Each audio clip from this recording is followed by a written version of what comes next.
simuhishurire ngo se wamubyaye ninde, simuhishurire ngo ibintu byagenze gute, bikakomeza ari ibanga ryanjye cyangwa ari ubwo bwiru bwanjye.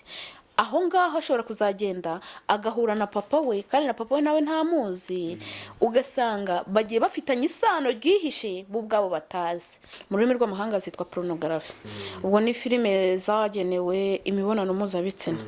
Iyo sinayikina, ntabwo nayikina pe, kuko niba ndi umunyarwanda nkaba umunyarwandakazi, ntabwo ibyo bintu umuco wacu byemera. Niba utabyemera ngomba gukora ibyo umuco wanjye wemera nk'umunyarwandakazi. Ibishegu hari n'ibyo abantu bita ko ari ibishegu atari ibishegu. Hari ingenge ngo numva nko mu ndirimbo nguriya ngo haririmbye igishegu, kandi nawe ubwawe yenda ntubizi niba ari n'igishegu. Aha mbabarira. Zirahari birirwa bavuga ngo ni igishegu, ngo cye ni igishegu. Igishegu ni wowe ku mutwe wawe niyo bitekereje kumva ko ari igishegu, ni igishegu. Ariko we ku mutima washobora kuba ari kwandika yandika iyo ndirimbo atari icyo yatekereza.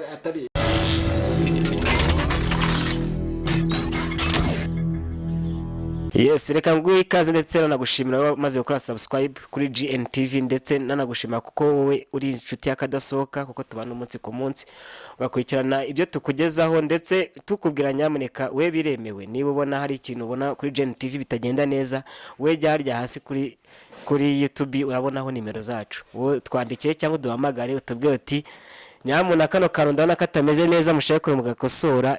Ibitekerezo byanyu ni ingenzi, tuzatubikora rwose kuko nimwebwe tubereyeho, nimwebwe dukorera. Nkuko mubibona uyu munsi twakoze urugendo, tutavuga teka tubasubira umwe mu bakobwa abenshi mwaramukunze, ndabizi abenshi mwagiye mumubazaho cyane, bavuga ati uyu mukobwa byanga bikunda turamushaka. Uyu munsi nka GNTV twamwegereye, turavuga teka tumubazana tumusanga iwe, bitaye byoroshye no kumubona. Burya urabiza abastari sometime ukuntu bifunguka, avuga ati kubona biraza kunsaba izindi mbaraga, ariko twabigerageje ko niko kazi tubereyeho. Kano kanya turi kumwe, abenshi baravuga ati mwatuzaniye hori, ndabiza benshi batangiye kumukeka ni hori, ariko benshi bakuzi nka hori mu isano bwiro, ntago bazi ese hori ubundi busanzwe ni muntu ki. Mberambe batangiye natwibwira tukavuga ati, abantu bakavuga ati wa muntu buryo nibwo tumwitaho, ariko amazina ye y'ababyeyi nangaya ni muntu umeze gutya. Murakoze. Amazina yanjye nitwa Nateretanye, nkaba muri filime isano bwiro nyina nitwa hori. Yego, isano bwiro ni muri filime nanjye nakunze kikancanga mukuntu bitewe n'ukuntu nyine yanditse, niba babona avuze ati reka umunsi ngore n'urugendo nze mvuge mugane na mwenyewe uwayikiniye ari main actor, niwe ishingiyeho nkuko mwayibonye. Ngane n'umwe mu bantu banayishemo ni Kofi, tutabijya ku ruhare tuvuga ati Kofi bawe ukuntu yagize gutya, aravuga ati reka mene bank nkiremo akantu kugira ngo bino bintu bizabashe kujya ku bakunzi ba GNTV. Ari projet nziza kandi kabisa, ni film nziza inateguye kabisa, ngena nakunze. Mbere reka tuniganirire tugusanze mu rugo. Ese ubundi turabona wenda wari ufite utuntu wari murimo wicariye muri salo, tubwira ubundi tugusanze mu duki cyangwa turagutungure bwo rukibyuka none warakagira. Ni ya system ngo tumuguye gitumo. Okay, nago banguye gitumo, twari twavuganye ko wamamagaye ni mugoroba, turavugana mu gitondo, turavugana imbizi kuri bose, nago banguye gitumo pe. Yego, gusa musanze hari utuntu ndi kwandika hano muri agenda yaje, nanjye ngira uko mbona amafaranga nta. Umuntu yashobora ya film adafite amafaranga, byari amafaranga arahari. Nta tuntu ndi kwandika hano muri agenda tujyanye na plan yanjye y'umunsi. Nibyo musanze ndimo turangije rero, nibwo mumbwiye ati turagushaka tuvugane. Okay, nibwo rero nicaye hano mumbona hano bundindiriye nganire n'uyu mugabo mwumva. Yego, nk'ikino abantu benshi bajya bareba ntibabashe gusobanukirwa. Umuntu akayavuga ati uyu mustari runaka, akatazi ngo se ubundi umustari ubuzima bw'ubustari. Umustari ni umuntu nk'umuntu wumva umustari kumva ko atari umuntu usanzwe, akavuga ati bya bikunda umuntu wasanga atava n'amaraso, kuko wenda n'itinya afite kagatoya. Mundi ubuzima bwawe nka hori mu isano bwiro nka Jacqueline, ese ubuzima tubwira nk'umunsi wawe utegura utubundi. Umunsi wanjye uko bukeye nuko bwije mba afite plan yanjye y'umunsi, uretse wenda nk'ubu nayo nzi yuko muri buza, ariko ubundi iyo ntafite shooting ngo mu gitondo mbyuke nkarabe saa 2 mbe ngeze kuri set, dukore niba ari filime turakora kugera saa 9 z'amanywa, mpfayo nkagera mu rugo nkakaraba nanone, yenda niba nduruhuka nkafata akantu koroheje agasoftware nk'aka orange nk'aka mba ndi kwinywera, cyangwa ni bya bindi bisembuye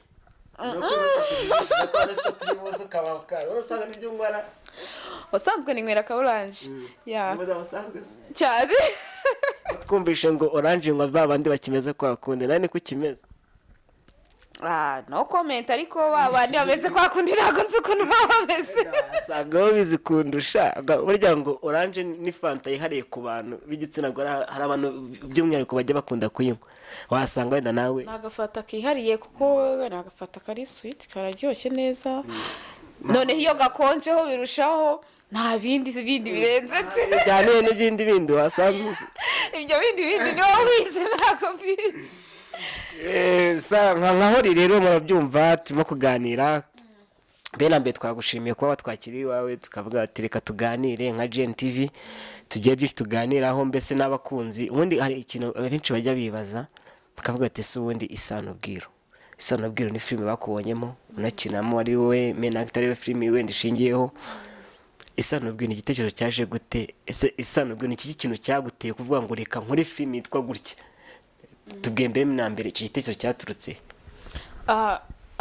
Isano Bwiro ni igitekerezo nicaye ndatekereza njye ubwanjye, nkurikije ubuzima mbona abantu bamwe na bamwe bagenda bacamo, hakabamo nabo twaganiriye bishuti zanjye n'abanyeshuri twagiye twigana mu makaminuza, tugasanga hari ikibazo kimwe kiri muri societe nyarwanda cyangwa no mu bundi buzima busanzwe, ugasanga hari ikibazo gikomeye cyane, aricyo yenda ngiye kubasobanurira.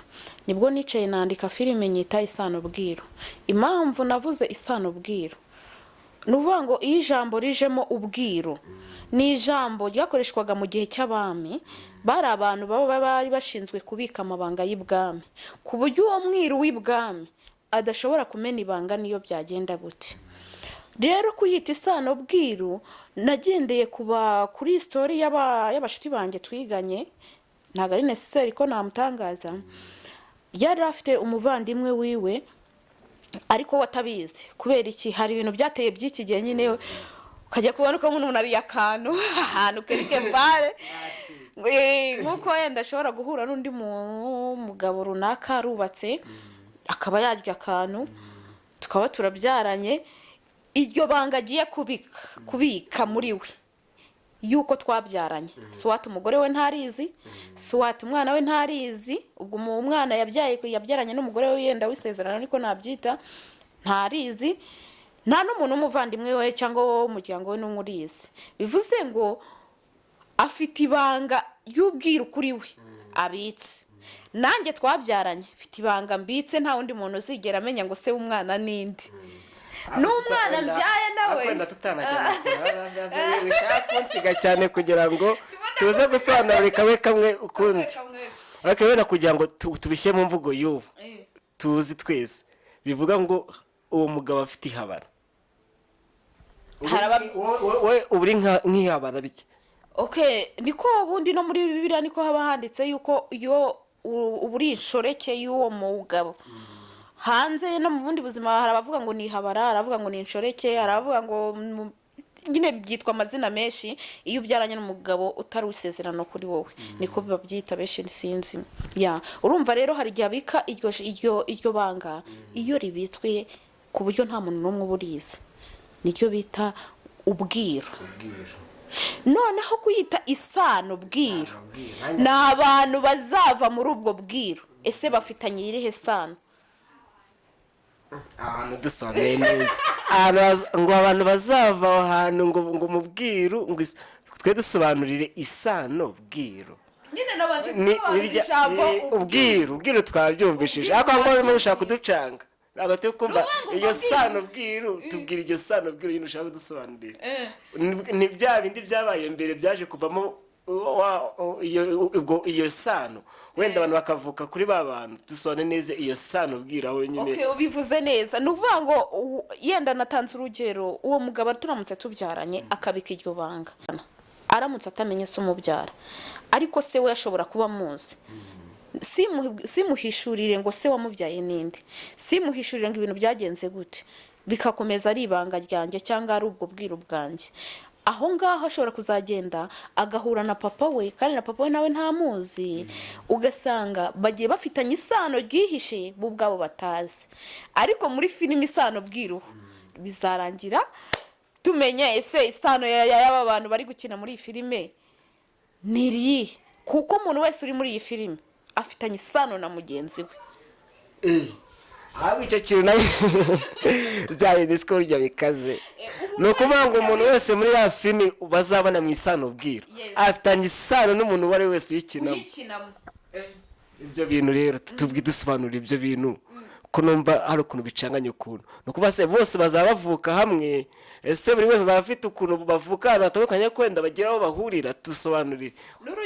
Kuba aho bahurira harahari, kandi umuntu wese uzakurikirana filime isano bwiru ahereye kuri episode ya mbere bizajya kugera kuri episode ya nyuma amajije kumenya ese babana koko bahuriye hehe. Of course byange bikunde abantu bari gukina muri ya filime isano bwiru bafitanye isano bose, ariko uyu munsi ntago birasobanuka, turacyari kuri episode ya 6, turacyari kubanza gusasira no kumenya byagenze gute kugira ngo bagirane amasano bakaba batanaziranye.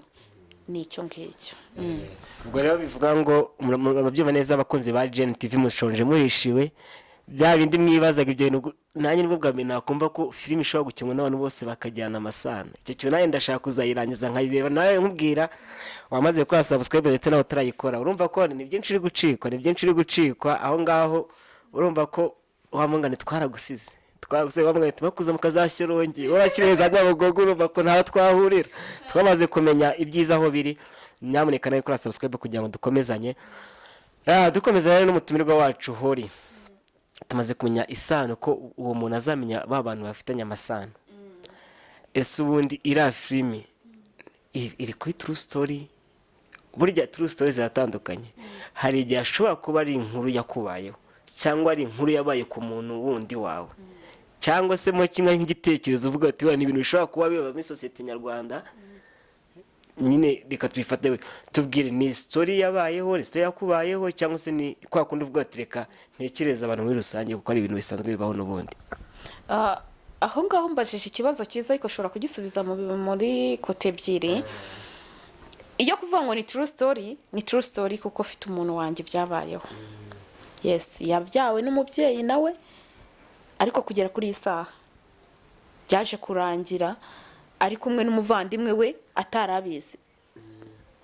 Like nkuko nawe waza tugakundana, ariko fendofe bikazarangira umenye yuko ndi mushiki wawe. Indi kote ya kabiri nabisubizamo, harimo story yambayeho ubwanjye ku giti cyanjye, urukundo birimo hagati, iyo ni story yanjye. Urukundo rurimo ni story yanjye, ariko ishusho y'icyo twashakatse kwerekana ni story y'undi muntu. Urumva rero ku by'urukundo bwo niba ari harimo no kwanga no guterwa indobo, nyine muzabibona tukuntu wankatiye. Muzabibona ukuntu wankatiye da. Ubwo no kuvuga ngo aho babona waryoheje muri filime, aho babona wababaraga, iriya ni true story yawe ikwerekereyeho, ni ibyakubayeho si byabaye kundi muntu. Ntago ari ibyaba ibigendagera urukundo nkababara nkarira nkagira gute, ibira ari ibyaje. Ni na true story kuri njyewe tu, ariko byerekeranye ngo n'umubyeyi ngo yataye uyu muntu ni indi story y'undi muntu twari turi gukora background yiwe. Hakabamo n'indi harimo story nyinshi zikubiye mu isano z'abantu cyangwa murake nko mu mafamiye n'ibiki, ni naho dukura amasano twese. Hari ahantu habamo nk'iyobera ryinshi ryo kwemera, ndozi ko ariko abapadiri babivuga. Harimo n'indi story y'umubyeyi kuno turavuka tugasanga turi mu muryango wa papa na mama, ariko hari igihe bigeraho bagatandukana, ugasanga papa agiye ukwe, mama agiye ukwe, abana nabo basigaye kwabo. Swati bashobora gusigarana na mama mama nawe akazabashakiraho undi mugabo cyangwa bakajyana na papa nawe akabashakiraho undi mugore cyangwa bakabona ubuzima buranze bagafata inzira yo kwirera ubwabo kandi bafite ababyeyi. Aho muzabonamo umusore bita Erive akombenye ubwo buzima bw'abo bantu.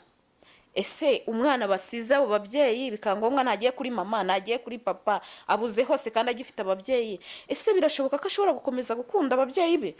Ese birashoboka n'icyo ababyeyi bakora kugira ngo abana babagarukire? Ese ni iki twebwe urubyiruko cyangwa abana twagituye yenda duhuwe n'icyo kibazo twakora kugira ngo dukomeze tugirane relationship n'ababyeyi bacu? Kandi nibi bitwafecte mu buzima busanzwe cyangwa n'akazi dukora. Ni muri ibyo rero filime hakubiyemo utuntu twishi kuko mu muryango dukuramo byinshi, mu masano y'abantu bose dukuramo byinshi, hakubiyemo byinshi bazagenda babibona.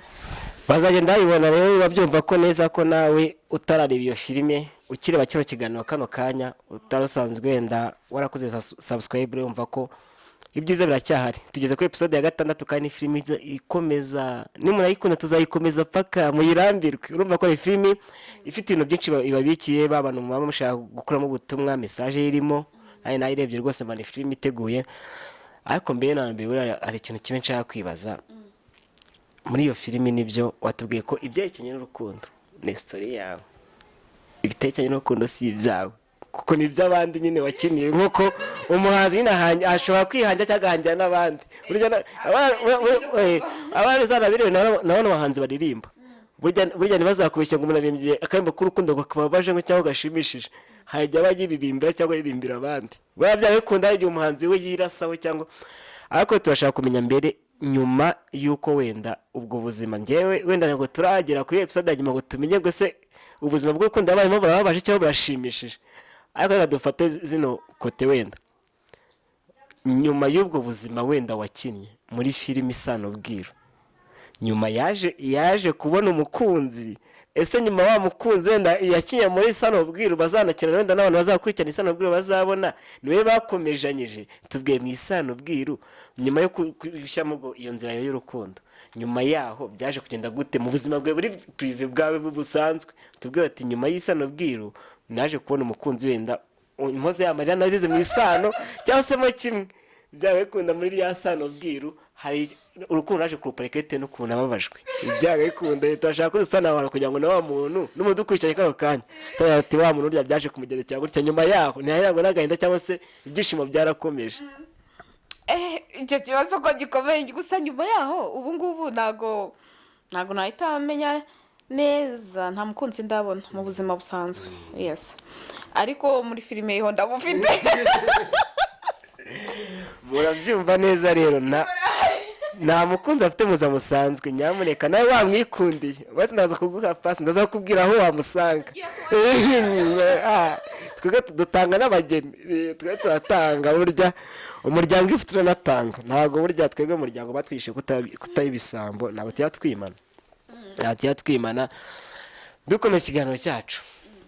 Ubundi none tugiye kuvana mu ishusho ya Hori, tujye kujya kuri Jacqueline. Burya benshi baravuga ati ese wa muntu akeneye ko Jacqueline ubundi tubwire mu buzima busanzwe ese Jacqueline ubundi akunda iki? Ese ni kihe kintu mu buzima busanzwe ubundi yari wenyine kimutwara umwanya we akwirira ahije ngiye kurya kwanjye kuyendi y'umunsi wose mba numva ari umunsi wanjye? Ese ubundi ni kihe kintu mu buzima gishobora gutwara umwanya wawe munini ukavuga ati icyo nicyo kintu mbona ku munsi naho umwanya wanjye? Gusa ese ni iki naho umwanya icyo nzi ko ndumva nta kintu kirenze naho umwanya. Reka burya nka gutya wenda tuvuga ngo umuntu ari ku kazi ya masaha y'akazi yarangiye hajya avuga ati wenda ngewe mba nibereye mu Rwanda akenshi ngo ndakujya gusoma ibitabo nshobora kureba filime. Iyo ndi focus ku kintu runaka yenda niba ejo afite bamaye script ngomba gusoma, ejo ngomba kujya muri shooting, ubwo nicyo kintu mba ngiye gutaba umwanya. Iyo yenda tuvuye mu bya filime yenda iyo hari nk'ibiraka runaka afite, ubwo nyine ubwo muri icyo gihe mba ndi focus ku kazi, kuzinduka mu gitondo nkoga nkambara nkagerera ku kazi. Anga uri kunyihisha itonde have aya wincuka wimbeshya kaze nkuba aya agaye kuncu ngenda kubazije ngo uri kunyihisha ngenda kubajije ngo ka kazi karangiye uri free nta kintu uri gutekereza cyo kuvuga ngo ejo nzakora iki suppose ko wenda ukora guhigiza kwa gatanu kwa gatatu ku cyumweru ruhuka nta kintu muri iyo weekend ufite kwa gatatu umunsi wo tubwiye ati ngiye ikintu nshobora kuvuga ati wenda muri cyagiye mbona nta kintu ndi gukora mu rugo iki kintu cy'ikintu nshobora guhugiraho nkunda kwirebera filime Nyarwanda nawe cyangwa se zimwe twita udusobanuro uvuga ngo umunyarwanda abaciye umugani ujya gutera uburezi arabwibanza hari igihe nyuzamo nkareba inyarwanda nkaba arizo meraho kenshi na kenshi cyane cyane iyo ari nka filime nshyashya isohotse kugira ngo ndebe sike bazanye yihe innovation ngo nanjye nzayikoreshe muri filime yanjye ubundi nkareba n'inyamahanga rimwe na rimwe icyo kintu nakwita ko kijya kinwarira umwanya rimwe iyo ndi focus kuri filime tu iyo uri focus kuri filime byanga bikondo niba ureba n'inyarwanda umaje kubona n'urwego zigezweho byanga bikondo nta bintu by'amashyamba nta bintu by'amashyamba byo kuvuga ngo wenda ngo twavuga iki hari filime iri kugutwarira umwanya muri iyi minsi ndavuga ati hari inyarwanda muri iyi minsi mbona iri kunkurura cyane nanjye mvuga ati nkurikije ukuntu bayikiye neza hari inyarwanda muri iyi minsi wava iri kukwatira cyane Nyarwanda navuga ko iri kunyatira sinavuga niba ari filime kuko biri muri cadre ya comedy kuva na kera narayikundaga naratangiye no kwinjira muri kariyeri y'ibi bintu by'amafilime buriya papa sava ndamwikundira tubona aho afite utuntu turaho buri munsi azana utuntu we na ndimba ubundi hari aba bari kungosora narumewe yego abagabo ubona we iyo urebye ukuntu bakina we ubifata nk'iki ese kuko nk'abantu burya abantu batandukanye hari umuntu ushobora kubona umuntu akina utuntu wenda ukabazi ko n'umugabo cyangwa se ari umumama wiyubashye ariko ari gukina ibintu wagira ngo ni nka comedy kuko nkuko tubyita comedy ibintu bisekeje akavuga ati se wamurani ntiyarengereye we nk'iyo ubonye nka papa sava wenda kunangana ukabona wenda babina bakina we ubifata nk'akazi cyangwa hari indi shusho ubibonamo njyewe buriya iyo uri actor cyangwa actress uvuga ngo ufata ishusho y'undi muntu ukaba ariyo werekana muri rubanda wowe ubwawe urabihisha ukabishyira ku ruhande ukaba uwundi muntu kuko niwe ushaka gukina muri we rero niba ari umugabo yubatse cyangwa atanubatse ari umuntu w'umusore cyangwa umugabo tubona akakuraho ishusho yiwe y'umugabo cyangwa umusore agakina nk'umuntu uri aho uri bizarre it's like bamushaka mu ishusho ya bizarre kuko bagukeneye kugushaka mu ishusho yawe wabyo kwambaye costume wateyemo wagiye ariko niba bagushaka muri iyo shusho urayikora kuko niko kazi wiyemeje umunsi ku wundi ngere ntago njya mbikomantaho ahubwo birangiye bibintera courage kuko mbavuga ati ese niba umuntu w'umugabo yubatse akaba ushobora gukora bino bintu waye ngewe noneho ndiki se kitatuma ntabikora pfa kuba ntawe mbangamiye meme n'umuco nyarwanda ntawe nanishe ubundi akazura katumika nta birenze ubuzima bugakomeza nkawe nk'umukinnyi rero barabyanga ariko ndahari nk'ibintu ureba nk'umukinnyi ukavuga ati bino bintu rero bitewe no kuntu iyi filime bayiteguye no kuntu ibintu mbona birimo ndabona ibintu sinshobora kubikina kandi ndabona nawe mafaranga ushaka aho ukavuga ati ibintu sinshobora we muri kariyeri ya sinema ese ni igihe rero uba wumva mu buzima ataguha ngo uvuge ngo iyi role nayikina nubwo hazi iki sinangombwa rwose role y'ibintu by'urukozasoni ntabwo nayikina icyo bita urukozasoni ni igiki ni filime twebwe hano mu Rwanda cyangwa n'abanyamahanga mu rurimi rw'amahanga zitwa pornography ubwo ni filime zagenewe imibonano mpuzabitsina iyo sinayikina ntabwo nayikina pe kuko niba ndi umunyarwanda nkaba umunyarwandakazi ntabwo ibyo bintu umuco wacu byemera niba utabyemera ngomba gukora ibyo umuco wanjye wemera nk'umunyarwandakazi ariko tubashije gusobanura neza pornography reka nkubwire pornography ni filimi zeruye ariko nicyo twita ibishego wigishego bishobora kuba kiro kirajemije no kuvuga ngo icyo utacyari pornography gusa ariko igishego wagerageza ibishego hari n'ibyo abantu bita ko ari ibishego atari ibishego hari njye numva nko mu ndirimbo nguriya ngo haririmbye igishego kandi nawe ubwawe yenda ntubizi niba ari n'igishego aha mbabarira zirahari birirwa bavuga ngo ni igishego ngo cye ni igishego igishegu ni wowe ku mutwe wawe niyo bitekereje ukumva ko ari igishegu ni igishegu, ariko wowe ku mutima washobora kuba ari kwandika yandika iyo ndirimbo atari icyo yatekerezaga. atari icyo ni ukuvuga ngo hari igihe abantu bimagine ibintu bitandukanye n'ukuri kwa nyir'ubwite. Yes, hari igihe abantu bimagine ibindi bintu bitandukanye n'ukuri kwa nyir'ubwite, kuko iyo umuntu ari kwandika ufite focus y'ikintu ari gutekerezaho. Ushobora kuba ndi gutekereza ngo muri script hazazamo umusore munini w'igikara uri kumwe n'umukobwa muto ngo reba ngo birase ngo biriya bintu ugasanga babikomanseho cyane. Cyangwa niba waranditse script uvuga yuko bazaba bari ku mazi bicaye bari ku mazi batete nimureba tibari gukina ibintu bya fake ibiki, ariko wowe focusing ikintu washaka kwigisha, yenda waruje gushaka kwigisha genda natembera u Rwanda. Niba ritembera u Rwanda se bakamenya Gisenyi, bazayimenya gute? Bazayimenya bambaye makoboyi, bazayimenya abana bari ku mazi kare bambaye tubikini bari ku mazi. Yes, ariko ubibonye wowe muri niba warashaka kwerekana igihugu cyawe uburyo gifite ubwiza nyaburanga, ubibonye ati do ni bya bishego byo mu mafilime, dore buriya bagiye ku mazi bajyagahe, kandi kumbe wowe ufite ikindi wari uri gufokasinga. Urumva rero nago wabarenganya. Burya umuntu atekereza icyo ashaka, muramureka agatekereza icyo ashaka, si necessary yuko nubwo wenda bitewe na filime ugera cyangwa ntabwo uranyura nk'ahantu ngo umuntu agufate muri kadire ubona ko utarimo. Nk'igihe umuntu akubona wenda warakinnye wenda ari ukuntu umeze, wenda tuvuge nk'urugendo ugakina uri indaya nk'umuntu n'ubundi muhora mu muhanda ukabona agashaka kugufata muri bwa buraya. Ibyo bibaho. Hari filime nakinyemo nyina nitwa Byari, nakinye ndishinze cyane rwose, ya indi yo hejuru, ariko umva agasuzuguro ngazamura ngakageza hariya umuhungu ngahita amubwirira aho ngaho nta bintu byinshi. Reka umusore duteretana azayibone ngo yego ko mara yanjye ngo uri mwuyu muntu ngo uri mwuyu muntu ngo ndumiwe.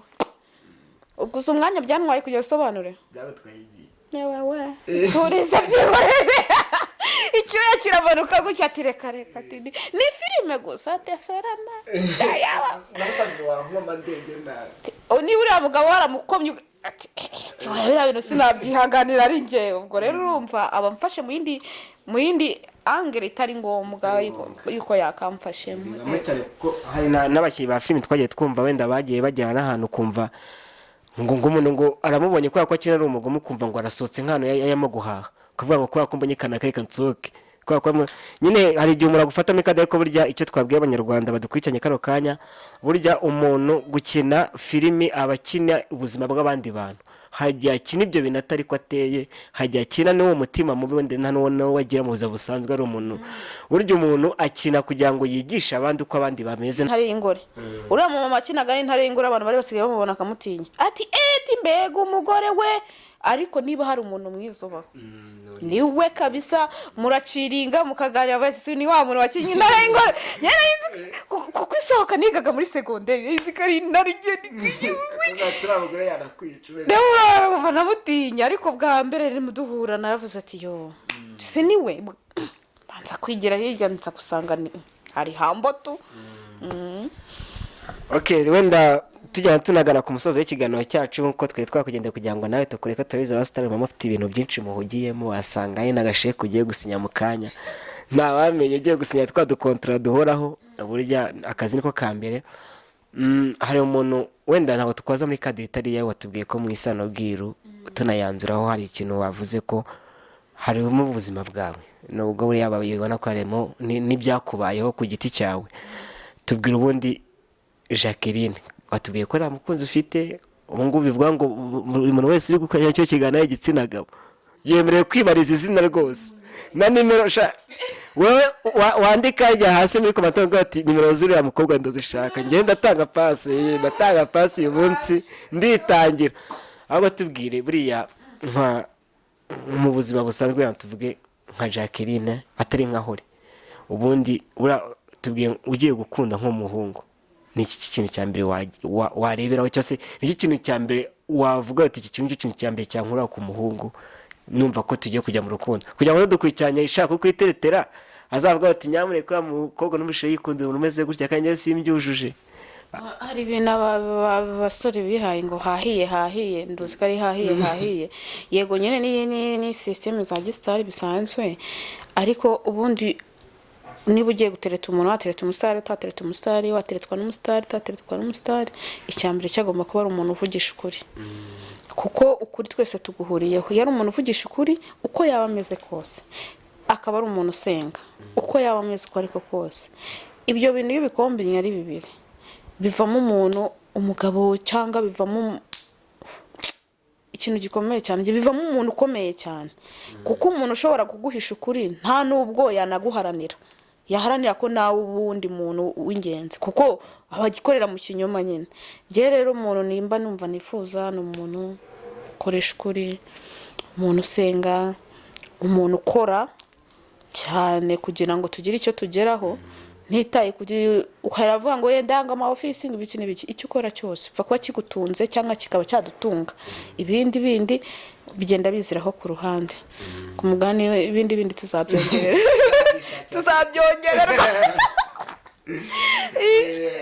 Zarikunda rero hari imyaka umazenda nko muri sinema tujya ngo tunanze duhe ishusho kuva igihe wamenye sinema nyarwanda no kugeza ubu ngubu ndimo no kuyikoramo wenda hari nabo watangiye unafana ngo wenda musige munahura no kuri sete mujye gushaka ukavuga bati nakuze ngufana nubwo turi gukina ariko nari n'umufana wawe tubwiye hari urwego maje ko naho sinema nyarwanda ese sinema nyarwanda mu myaka umaze uyimenye hari aho ubona yavuye ariho igeze ese ubona hari biburamo kugira ngo tube twajya ku rundi rwego birahari hari aho igeze ibintu byarasobanutse neza byose habe yenda sinzi kera uko byari bimeze ariko muzonzi kera ubu ngubu niyo unarebye kuri standard y'ishusho abantu baba bari gufata itandukanye n'iya kera iyo urebye n'ukuntu niba uri umu actress cyangwa umu actor ugomba kuba niba hari abantu bazakubona physical appearance yawe ikagaragara nk'igiye public banakuza birampango bya fake yes biraho abantu barangije kwisobanukirwa niba ari business ubamo niba muri business ya social media garagara nko mu social media nyine yes rero mu Rwanda abantu mbere wabonaga batamenye ibyari byo cyangwa banakubona ukina filime ngo yego komana ngo birase nibiki ariko ubu ngubu abantu mu mutwe babaye civilize barangije kwisobanukirwa filime bamaje kumenya ese filime ni ishobora kugutunga yes ishobora kugutunga music yagutunga yes ishobora kugutunga ni kuva rero baranyamaje kubimenya ugerageza muri business yawe yigiyemo we yari yo yose ugerageza gukora innovation zirahari rero biragaragara kuko ugiye kureba filime zabanje mbere n'izubu tubona ko bitandukanye yani ndumva ari ibyo navuga kuri sinema wenda tutanasoza ntago nasoza nakubaje kano kabazo umwe mu bantu yaciye mu gikari kuri commentaire zacu atubwira ati muzakatubarize turashaka ukamenyaho abenshi bati isano bwiru mwahize kuri episode ya 6 isa nkaho hajemo ikiraro wagira ngo ikiraro cyaracitse ntago nzi ikomeza yakomeje gukomeza ese isano bwiru ko twe tumaze igihe kintu tutayibona abenshi bari tubaza ati ese yarahagaze yararangiye buri wese afite amatsiko yo kumenya isano bwiru nuko kubera niye mpamvu yatumye idakomeza ese yararangiye abantu bamenye ko yarangiye wenda bavuga ati nango yarangiriye tubwire isano bwiru ubundi bimeze bite niye mpamvu yatumye kano kanya bakunze batame kuyibona filime rero isano bwiru amusori bakiriya bacu bafana bacu bantu bakunda filime isano bwiru mutubabare rwose tubiseguyeho ikibazo cyabayemo ubundi filime isano bwiru ni ngewe producer wayo ni nanjye uyandika urumva ninjye nyingi ya mwamba mbega mu ncamake ibyo bya boss oya aba boss n'abaduhaye subscribe aba boss n'abaduhaye comment aba boss nawo ngabo umufana n'umu boss mukuru bariya nibo aba boss bacu naho twebwe turabakoreshwa rwose n'ukuri kw'Imana mutwihane nanjye ni ba boss banjye ahubwo bajye bambwira nyaboneka banambwira yes ba boss bajye bapanga nyaboneka nuko rero byagenze nagize ikibazo ndarwara hashize ukwezi filime idasohoka yakagombye kuba nk'ubu tugeze kuri episode nk'iya 10 yenda ndarwara biba ngombwa yuko mabwa transfer njya CHK ndindira mabwa bama appointment yo kuzongera guhura na doctor kuko nagombaga kujya kubagwa biba ngombwa nyine ndarindira igihe appointment izaragerera mura na docteur bankorera consultation birangira nabwo bamaye ikindi gihe cyo noneho cyo kuzaza just nawe ntago ndahura na doctor kugira ngo mbambe nabagwa najya kwiseta ariko nyine urumva muri izo struggle z'uburwayi n'ubuzima nawe ubuzibutaye yenda busanga butoroshye niki noneho no kuba yenda uri focus ku bindi bintu ukaba na focus kuri filime ukaba focus ku buzima bwawe biba ngombwa yuko mvuze ati okay filime yo reka mbe ntujeho gato n'ubundi irahari ngomba kuzayiha abakiriya banjye ariko mbanze ndwane n'ubuzima bwanjye basi nimara kumva ngaruye agatege nze excuse basaba imbabazi impamvu filime itariri gusohoka nicyo rero niyo mpamvu yabayeho yatumye hacamo nk'icyuho naho ubundi abakubwiye ngo hajemo ikiraro ntago ikiraro kizagumamo pe nka cya kiraro cya Nyabarongo urabona nka Nyabarongo icitse uriya abajya mu majyepfo byabagora uvuga ngo umwe yaguma aho undi oya filime irahari kuko ni na buriya isano bw'iro ni filime irangira nubwo ari ama episode ariko ni filime izageraho izarangira vuba kuko ntago ari ya filime izagera ku ma episode ngo 40-50 ni filime igomba kurangira ku ma episode make ashoboka arahari rero yose tugomba rero kuyabaha uko byagenda kose ni nayo mpamvu iyo ugiye kuri comment ukabona umuntu wari gukurikiranaga na inbox baranyandikira kuri WhatsApp kuki bakanyandikira kuri Instagram bakanga se kubera iki byagenze bite ibintu nk'ibyo ariko umuntu uzarebera ino video mu mbabarire niko narimaze iminsi ndwaye ariko unaje rwose na timu yose baba ari abafana ba Alexi baba ari aba Erive baba ari papa Alexi baba ari mama Alexi bose umve isano bwiru turahari pe turahari isano bwiru irahari wenda tunasoza ndakeka abakunzi b'isano bwiru babonye hori wabo bishimye ariko wenda gira nk'inama cyangwa se nk'ubutumwa wagenera yaba abarebye isano bwiru izi episode 6 zimaze gutambuka ubagenera ubutumwa ndetse ugene n'ubutumwa abandi bantu barebye kino kiganiro ariko batararebaho ni episode nimwe ku isano bwiru abo bantu bose ndashaka kubangira ubutumwa nagenera ku bantu barebye isano bwiru mu by'ukuri ni filime nziza ni filime ijyanye na society turimo ni filime ijyanye n'ubuzima turimo ku muntu wayirebye no kuri kw'Imana harimo ubutumwa bwiza yihangane azakora uko ashoboye ayirangize kuko ntago izamutindira pe ntago ari ndende cyane kuko ubutumwa burimo bushobora kugufasha bukakwerekeza cyangwa bukagira aho bugukura bukajya naho bukugeza mu mitekerereze cyangwa no mu mibanire yawe n'abandi bantu utarayibona we rero noneho sinzi niba nahera mubwiye ati gende kore subscribe nurangize usige comment nurangize utangira na episode ya mbere uyirebe kuko ni filime kuko isano twese mu buzima busanzwe tugirana amasano arabo dukorana arabo tugira gute ariko nanone habamo n'amakimbirane mu buzima bwose twabamo ko byagenda kose birashyira bikagushyikira niba bishobora kugushyikira rero ugomba no kwihangana ese ubisohokamo ubisohoka ari kubangamiye abandi cyangwa ari ukundi ya strategic ukoresha kugira ngo bisohokemo bano rero nukuri kw'Imana si nawe ni byinshi navuga ariko icyo nzi ko umuntu uzareba isano bwiru azasigire comment nyuma y'iki kiganiro azambwira ati hori cyangwa yandike ngo Jackie cyangwa nirere icyo nzi kibyo wavuze niko kuri pe mwabyiyumviye rero ndakeka aho utarakora subscribe ndetse naho utarakurikiranye filime isano bwiru warahombye kuko ni byinshi birimo ni byinshi uzamenyeramo uzabona ubuno mukobwa nakwetse uyu munsi none amushaka tayari kaka nimero kari munsi uzandike gusa ubwo ati wa muntu wasiraho n'abandi nabo wasiraho yenda uyu munsi ninjye utangiye kugira ngo bamenyeshe impamvu filime yari yaratinze kubageraho ejo tushobora kuzabazanira papa Alexi naho akababwira se filime isano bwiru wayibonye ute cyangwa yenda bakamubaza n'ikindi bashaka bitewe n'ibyo bashaka kumubaza akicyonzi cyo filime irahari ibintu biraryoshye by'imireye neza irahari abakunzi bayo mutatangira kunira amabena nabonye bamwe batangiye kunuka ati mwabana mwe muzana projet zitarangira murabyumva nyirubwite boss wayo namubegereje ndavuga ati ababwiza ukuri filime irahari kandi muzayibona paka igeze ku iherezo aho izagera ku iherezo buri wese asobanukiwe akavuga ati burya filime yari ishingiye kuri iki